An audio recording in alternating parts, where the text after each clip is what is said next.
News 4 begins with breaking news. We start with a chaotic afternoon unfolding in Riverdale and College Park. Chopper 4 is up, keeping an eye on multiple scenes right now. We are still working to figure out exactly what's going on after reports of shots fired in multiple locations.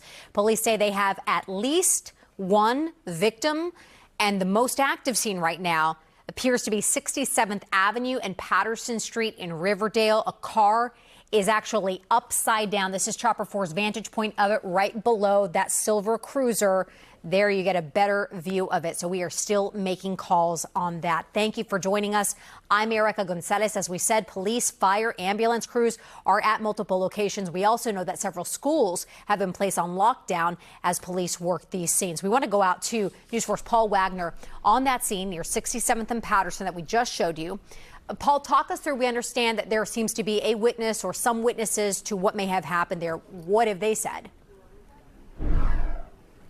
Yeah, I've spoken to a couple of witnesses so far, Erica. Let me try and tell you exactly what I think we know from what the police have been telling us and what witnesses have been telling us. But first, let me get to this. We understand that some of the schools around the areas where these shootings took place were on lockdown, but we were just told all of those lockdowns have now been lifted. As far as we know, there were no injuries to any students, and there's no danger, ongoing danger, according to the police. Let me step out of the way and show you what we have here. This is at 67th and Patterson here in Riverdale.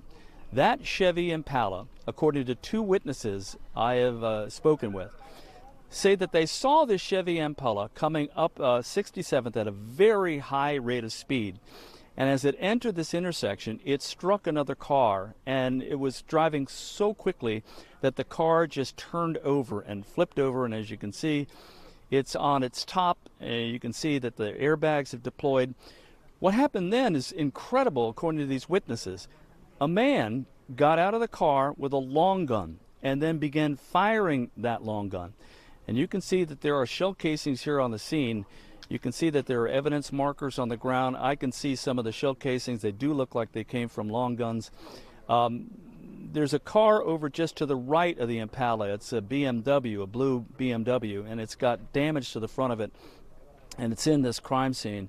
And I'm told that that car is somehow involved, although it's unclear. Now, we're also learning that there's another scene over at Riverdale Road and Greenbelt Road and Kenilworth Avenue. That there was another shooting over there. That's where the chief of police is. I was standing next to the public information officer while he was speaking to the chief. I wanted to get a question into the chief, but the chief says he's not taking any questions because they're still trying to figure this scene out. And it's unclear exactly how this all started and what really happened. So we do know that we have two shooting victims, according to police.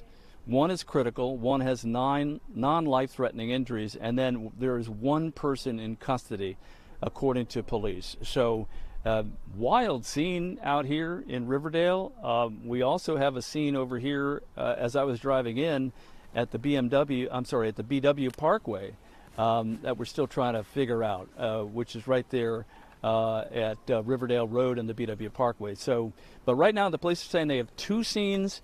We've seen 3. It's still very fluid here right now. We're still trying to get a handle on this. But again, 2 people were victims of the gunfire, 1 in critical condition, 1 non-life-threatening, 1 person in custody. That's basically all I know at the moment. I mean, Paul, I just can't get over the car behind you. I want to make sure that I understood this correctly. The people that you talk to say that given that car's position, somebody got out of the car, the way that it is like that, with a long gun?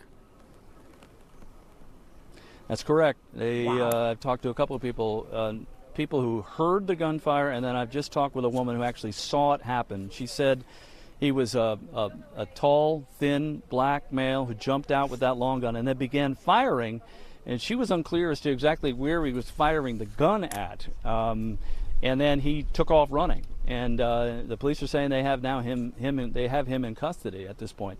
But you can see the shell casings here on the ground. There's the shell casings are big. They look like they came from a long gun. Just an incredible scene. Paul Wagner live for us in Riverdale. Paul, thank you.